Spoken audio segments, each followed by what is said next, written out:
Hello, my friends. If you can believe it, July is over, August is here. We are already a couple of days into the month of August, and it is time for me to do my July reading wrap up. We had some good ones this month. We had some five stars, and we had one DNF. So let's dive into my July reading wrap up. We started off this month strong with a five-star read, and that was Love Arranged by Lauren Asher. I am a big fan of Lauren Asher. I really have enjoyed all of the books by her that I've read, and I really enjoyed Lakefront Billionaires series, which Love Arranged is the last book in that series. This was my favorite in the series. I felt the relationship was so sweet. Character growth was really beautiful. We see two people who have things that they are dealing with, and they're working through them together, and they're encouraging each other to work through them. We also had really great OCD representation in the male main character, Lorenzo. And I feel like a lot of times when we see representation of OCD in the media, or when we see, I guess, conversation about it in the media, it's often on those stereotypes of like, oh, I love my house to be so clean. I'm just so OCD about that. Or I'm just so OCD about blank, blank, blank. But as someone who has a diagnosis of OCD and who deals with what it actually entails, the obsessions and the compulsions on a daily basis, seeing the representation of like a really strong man also dealing with this and hearing what it sounds like in his head and his point of view, I was like, this is so relatable. It's subtle, but it gets the point across, and it's not in any way an over exaggeration. This was a really great conclusion to the series. I am really looking forward to. She has another book coming out in 2027. Looking forward to that. And she has a series, the Dirty Air series. I haven't read that yet, but I'm excited to get into that. After that, I read The Compound by Aisling Rowell. I thought this was a really interesting book. It's one that I've thought about and have talked about many times since I finished it.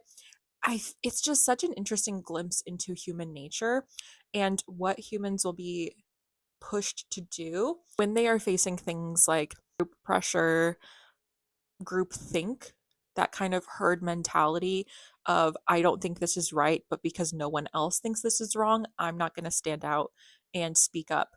We also have the the question of what is morally acceptable in certain circumstances, in circumstances that are more difficult. Like, for example, if I'm in a situation where I'm not going to be getting the food that I need, or if I'm not going to be getting water, what can I be pushed to do to achieve something that I need to survive? But also, what can I be pushed to do to achieve something or to earn something that I really want? It was a vague dystopian world. I wish that we would have had more insight into the dystopian world, but I also kind of like that we didn't because we're just focusing on these people that come into this compound because they feel like there's something missing from their lives outside. And how many people is it that we would put ourselves in compromising positions because we want to better ourselves in some perceived way? Unlikable characters, dynamic characters, I think they were supposed to be unlikable. They were supposed to be characters that made you think, and it achieved that. I Like I said, I've been thinking about it. I've brought it up in conversation numerous times. If you want to read Animal Farm but with hot people and like a Love Island kind of vibe, this is a great book to pick up. I ended up rating it 3.75 stars, and like I said, I'm still thinking about it. I then finished the audiobook of The Thursday Murder Club by Richard Osman. That was a 4.25-star read. I thought that book was so charming. I think that it was so funny and lighthearted, but also serious and deeply emotional at times. It was a book that made me laugh and cry simultaneously, which I think is a real feat.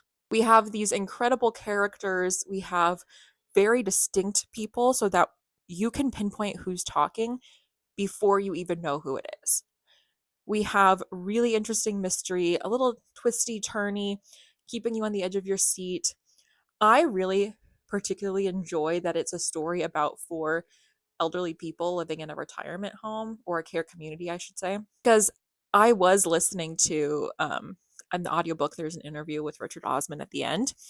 And something that he had mentioned was that just because you age, that doesn't mean that your mind's not active and that you're not still like your own individual. And I think a lot of times something that I've noticed in our society is that we kind of cast elderly people out when they're not useful anymore. And there's so much wisdom and so much humor and so much joy that can be brought by bringing, having those multi-generational relationships. And I thought that it was so great. I personally, one of my favorite people in the world is an 80-year-old woman. Like, her and I are besties and I love her. And there's just so much that elderly and aged population has to offer. And I love that this book emphasized that. And so I would definitely recommend this book. The audiobook I thought was very charming and well done as well. I also had another 5-star read after this, and that was A Song Unheard by Rosanna M. White. This is a Christian historical fiction book. It is also a romance book. It takes place at the beginning of World War One, and it is the second book in the Shadows over England series.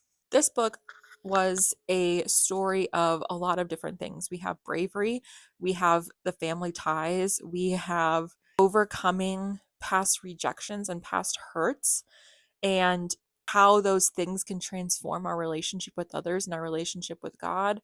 We have redemption. We have acts of charity and acts of kindness, even when your situation feels bleak.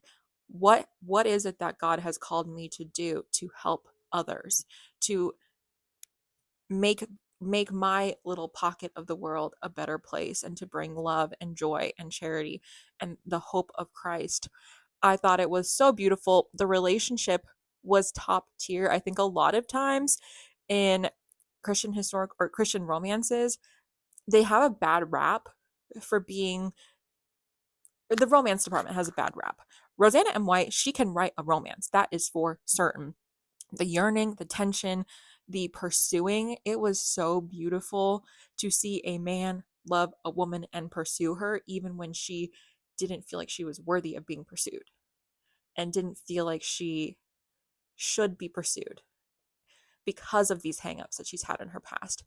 It was also beautiful to see the bravery of people in the face of extreme hardships. And we also see the story of God's providence for people. I loved it. I thought it was really beautiful. I'm excited to finish out the series. And if you are someone who wants a hopeful story, I would definitely recommend Rosanna M. White. I also read, or I listened to the audiobook of Uninvited by Lisa Turkhurst. My friends and I did a women's, like a little Bible study with that. And I'm not going to rate it because it's nonfiction and I think everyone gets something different from it. And even in the conversation that I had with my friends, we all had something that we gained that was different from it.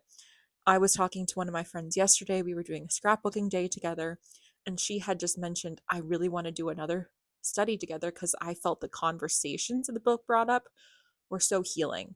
And so, in that context, I thought it was really great. I did wish, I'm someone that like, I want to go deep. Like, if we're in the Bible, I want to be in the Bible. And I did feel like some of that was maybe lacking for me, but the conversations we had were very deep. And then unfortunately, I did have one DNF this month, and that was Good Bad Girl by Alice Feeney.